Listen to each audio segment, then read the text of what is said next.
సంఖ్యాకాండము 29వ అధ్యాయము. 7వ నెల మొదటి తేదీన మీరు పరిశుద్ధ సంఘముగా కూడవలెను. మీరు జీవనోపాధి అయిన పనులేమియూ చేయకూడదు.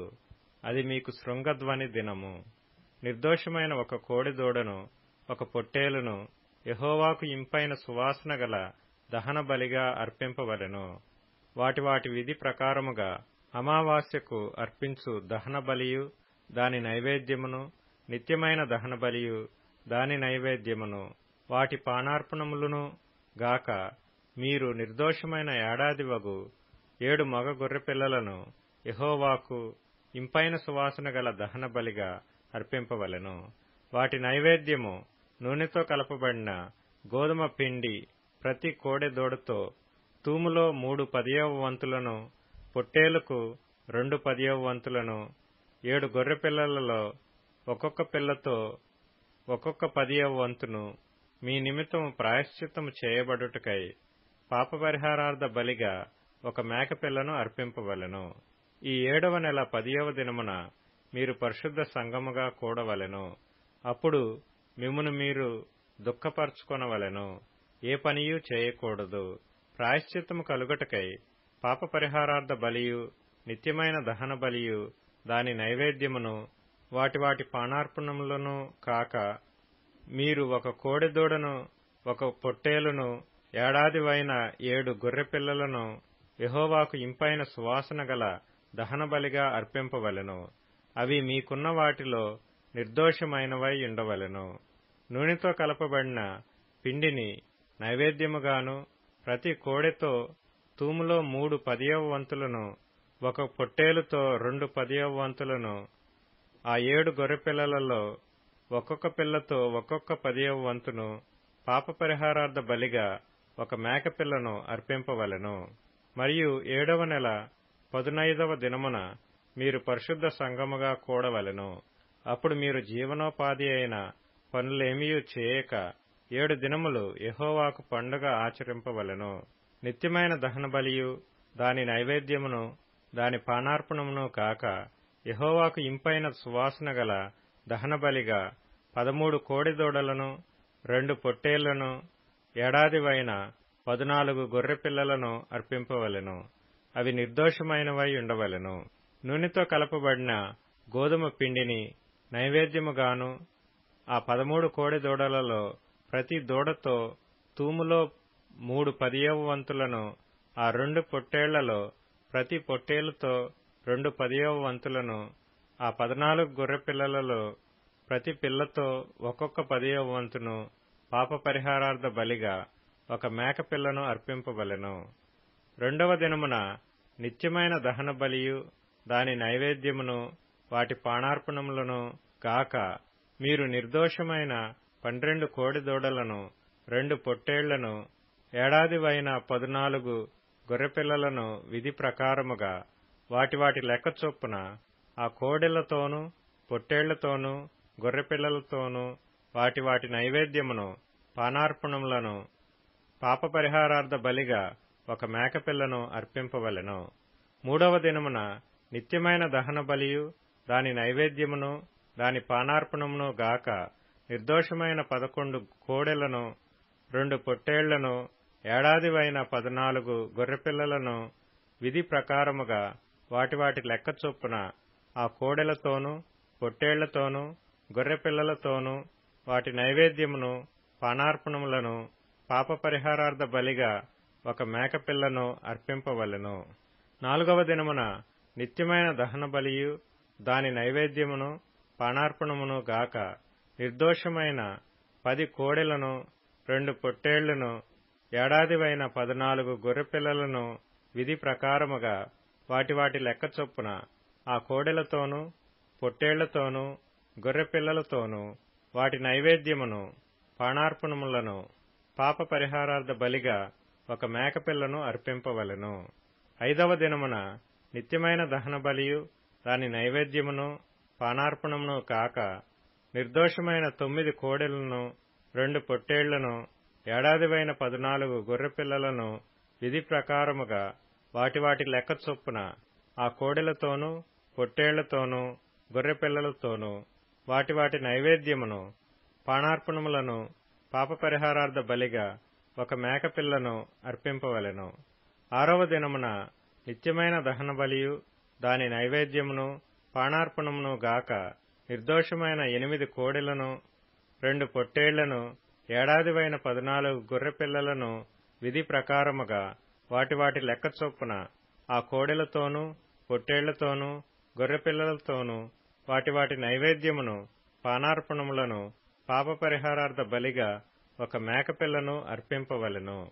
7వ దినమున నిత్యమైన దహనబలియు దాని నైవేద్యమును పానార్పణమును గాక నిర్దోషమైన 7 దూడలను, 2 పొట్టేళ్లను, ఏడాదివైన 14 గొర్రెపిల్లలను విధి ప్రకారముగా వాటి వాటి లెక్క చొప్పున ఆ కోడెలతోనూ పొట్టేళ్లతోనూ గొర్రెపిల్లలతోనూ వాటి వాటి నైవేద్యమును పానార్పణములను పాపపరిహారార్థ బలిగా ఒక మేకపిల్లను అర్పింపవలెను.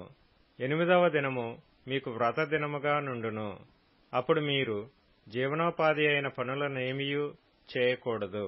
అందులో నిత్యమైన దహనబలియు దాని నైవేద్యమును పానార్పణమును గాక మీరు యెహోవాకు ఇంపైన సువాసన గల దహన బలిగా నిర్దోషమైన ఒక కోడి దూడను, ఒక పొట్టేలును, ఏడాదివైన 7 గొర్రెపిల్లలను విధి ప్రకారముగా వాటి వాటి లెక్క చొప్పున ఆ కోడె దూడతోనూ పొట్టేలుతోనూ గొర్రెపిల్లలతోనూ వాటి వాటి నైవేద్యమును పానార్పణములను పాపపరిహారార్థ బలిగా ఒక మేకపిల్లను అర్పింపవలెను.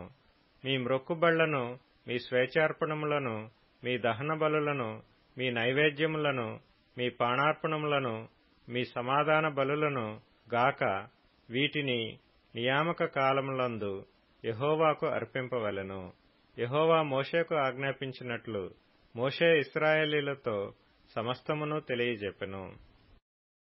సంఖ్యాకాండము 30వ అధ్యాయము. మోషే ఇశ్రాయేలీయుల యొక్క గోత్రాధిపతులతో ఇట్లనెను, ఇది యెహోవా ఆజ్ఞాపించిన సంగతి.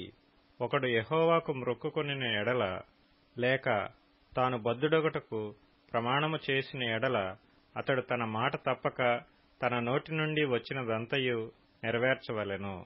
మరియు ఒక స్త్రీ బాల్యమున తన తండ్రి ఇంట నుండగా యెహోవాకు మ్రొక్కుకొని బద్ధురాలైన ఎడల, ఆమె తండ్రి ఆమె మ్రొక్కుబడిని ఆమె కలుగు చేసుకొనిన బాధ్యతను విని దాని గూర్చి ఊరకొనిన ఎడల ఆమె మ్రొక్కుబడులన్నీయూ నిలుచును. ఆమె తాను బద్ధురాలగుటకు ఒట్టు పెట్టుకొనిన ఒట్టు నిలుచును. ఆమె తండ్రి వినిన దినమున ఆక్షేపణ చేసిన ఎడల ఆమె మ్రొక్కుబడులలో ఏదియూ ఆమె తన మీద పెట్టుకొనిన బాధ్యతలో ఏదియూ నిలవకపోవును. ఆమె తండ్రి దానికి ఆక్షేపణ చేసిన గనుక యెహోవా ఆమెను క్షమించును. ఆమెకు వివాహమైన తరువాత ఆమె మ్రొక్కుకొనిన మ్రొక్కుబడులైనను, నిరాలోచనగా ఆమె తన మీద పెట్టుకొనిన ఒట్టులైనను ఆమె మీద నుండుట ఆమె భర్త విని దాని గూర్చి వినిన దినమున అతడు ఊరకుండుట తటస్థించిన ఎడల ఆమె మ్రొక్కుబడులను ఆమె తన మీద పెట్టుకొనిన ఒట్టును నిలుచును. ఆమె భర్త వినిన దినమందే ఆక్షేపణ చేసిన ఎడల అతడు ఆమె మ్రొక్కుకొనిన మ్రొక్కుబడిని ఆమె నిరాలోచనగా తన మీద పెట్టుకొనిన ఒట్టులను రద్దు చేసినవాడగును. యెహోవా ఆమెను క్షమించును. విధవరాలు గాని విడనాడబడినది గాని తన మీద పెట్టుకొనిన ప్రతి మ్రొక్కుబడి నిలుచును. ఆమె తన భర్త ఇంట ఉండి మ్రొక్కుకొనిన ఎడలనేమి, ప్రమాణము చేసి తన మీద ఒట్టు పెట్టుకొనిన ఎడలనేమి, తరువాత ఆమె భర్త విని దాని గూర్చి ఆక్షేపణ చేయక ఊరకుండిన ఎడల ఆమె మ్రొక్కుబడులన్నీయూ నిలుచును. ఆమె తన మీద పెట్టుకొనిన ప్రతి ఒట్టును నిలుచును. ఆమె భర్త వినిన దినమందే వాటిని బొత్తిగా రద్దు చేసిన ఎడల ఆమె మ్రొక్కుబడులను గూర్చియు ఆమె మీది ఒట్టును గూర్చియు ఆమె పలికిన దేదియు నిలవకపోవును. ఆమె భర్త వాటిని రద్దు చేసిన గనుక యెహోవా ఆమెను క్షమించును. ప్రతి మ్రొక్కుబడిని తన్ను తాను దుఃఖపరుచుకుందునని ప్రమాణపూర్వకంగా తన మీద పెట్టుకొనిన ప్రతి బాధ్యతను ఆమె భర్త స్థిరపరచవచ్చును, రద్దు చేయవచ్చును. అయితే ఆమె భర్త నా నాట దాని గూర్చి ఊరకొనుచు వచ్చిన ఎడల వాడు ఆమె మీదనున్న ఆమె మ్రొక్కుబడులన్నిటినీ ఆమె ఒట్టులన్నిటినీ స్థిరపరచిన వాడగును. అతడు వినిన దినమున దాని గూర్చి ఊరకుండుట వలన వాటిని స్థిరపరచెను. అతడు వినిన తరువాత వాటిని బొత్తిగా రద్దు చేసిన ఎడల తానే ఆమె దోష శిక్షను భరించును. ఇవి భర్తను గూర్చియు, భార్యను గూర్చియు, తండ్రిని గూర్చియు, బాల్యమున తండ్రి ఇంటనున్న కుమార్తెను గూర్చియు యెహోవా మోషేకు ఆజ్ఞాపించిన కట్టడలు. కీర్తనల గ్రంథం 37వ కీర్తన. కీడు చేయుట మాని మేలు చేయుము, అప్పుడు నీవు నిత్యము నిలుచుదువు. ఏలయనగా యెహోవా న్యాయమును ప్రేమించువాడు, ఆయన తన భక్తులను విడువడు. వారెన్నటెన్నటికీ కాపాడబడుదురుగాక. భక్తిహీనుల సంతానము నిర్మూలమగును. నీతిమంతులు భూమిని స్వతంత్రించుకొందురు, వారు దానిలో నిత్యము నివసించెదరు.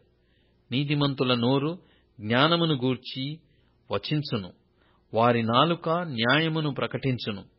వారి దేవుని ధర్మశాస్త్రము వారి హృదయములో నున్నది, వారి అడుగులు జారవు.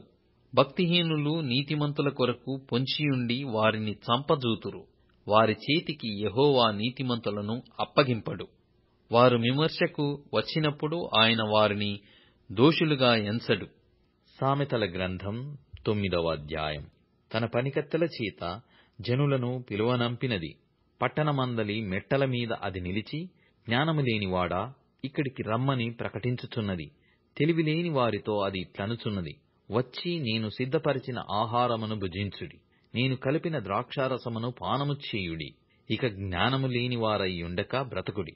తెలివి కలగజేయు మార్గములో చక్కగా నడువుడి. లూకాసు వార్త 2వ అధ్యాయం. ఆ శిశువునకు సున్నతి చేయవలసినది 8వ దినము వచ్చినప్పుడు గర్భమందాయన పడకమునుపే దేవదూత చేత పెట్టబడిన యేసు అను పేరు వారు ఆయనకు పెట్టిరి. మోషే ధర్మశాస్త్రము చొప్పున వారు తమ్మును శుద్ధి చేసుకొను దినములు గడిచినప్పుడు ప్రతి తొలిచూలు మగపిల్ల ప్రభువుకు ప్రతిష్ఠ చేయబడవలెను అని ప్రభు ధర్మశాస్త్రమందు వ్రాయబడియున్నట్టు ఆయనను ప్రభువునకు ప్రతిష్ఠించుటకును, ప్రభువు ధర్మశాస్త్రమందు చెప్పబడినట్టు గువ్వల జతనైనను 2 పావురపు పిల్లలనైనను బలిగా సమర్పించుటకును వారు ఆయనను యెరూషలేమునకు తీసుకొని పోయిరి. యెరూషలేమునందు సిమియోనను ఒక మనుష్యుడుండెను. అతడు నీతిమంతుడును భక్తిపరుడునయ్యుండి ఇశ్రాయేలు యొక్క ఆదరణ కొరకు కనిపెట్టువాడు. పరిశుద్ధాత్మ అతని మీద ఉండెను. అతడు ప్రభు యొక్క క్రీస్తును చూడక మునుపు మరణము పొందడని అతనికి పరిశుద్ధాత్మ చేత బయలుపరచబడి ఉండెను. ఆత్మవశుడై అతడు దేవాలయములోనికి వచ్చెను. అంతటా ధర్మశాస్త్ర పద్ధతి చొప్పున ఆయన విషయమై జరిగించుటకు తల్లిదండ్రులు శిశువైన యేసును దేవాలయములోనికి తీసుకొని వచ్చినప్పుడు అతడు తన చేతులలో ఆయనను ఎత్తుకొని దేవుని స్తుతించుచు ఇట్లనెను, నాథా, ఇప్పుడు నీ మాట చొప్పున సమాధానముతో నీ దాసుని పోనిచ్చుచున్నావు. అన్యజనులకు నిన్ను బయలుపరచుటకు వెలుగుగాను, నీ ప్రజలైన ఇశ్రాయేలుకు మహిమగాను నీవు సకల ప్రజల ఎదుట సిద్ధపరిచిన నీ రక్షణ నేను కన్నులారా చూచితిని. యోసేపును ఆయన తల్లియు ఆయనను గూర్చి చెప్పబడిన మాటలను విని ఆశ్చర్యపడిరి. సిమెయోను వారిని దీవించి, ఇదిగో, అనేక హృదయాలోచనలు బయలుపడినట్లు ఇశ్రాయేలులలో అనేకులు పడుటకును తిరిగి లేచుటకును వివాదాస్పదమైన గుర్తుగా ఈయన నియమింపబడియున్నాడు. మరియు నీ హృదయములోనికి ఒక ఖడ్గము దూసుకుని పోవునని ఆయన తల్లి అయిన మరియతో చెప్పెను. మరియ ఆషేరు గోత్రికురాలును పనుయేలు కుమార్తెయునైన అన్న అను ఒక ప్రవక్తియుండెను. ఆమె కన్యాత్వము మొదలు 7 ఏండ్లు పెనిమిటితో సంసారం చేసి బహుకాలము గడిచినదై 84 సంవత్సరములు విధవరాలయ్యుండి దేవాలయము విడవక ఉపవాస ప్రార్థనలతో రేయింబగళ్ళు సేవ చేయుచుండెను. ఆమె కూడా ఆ గడియలోనే లోపలికి వచ్చి దేవుని కొనియాడి యెరూషలేములో విమోచన కొరకు కనిపెట్టుచున్న వారందరితో ఆయనను గూర్చి మాటలాడుచుండెను.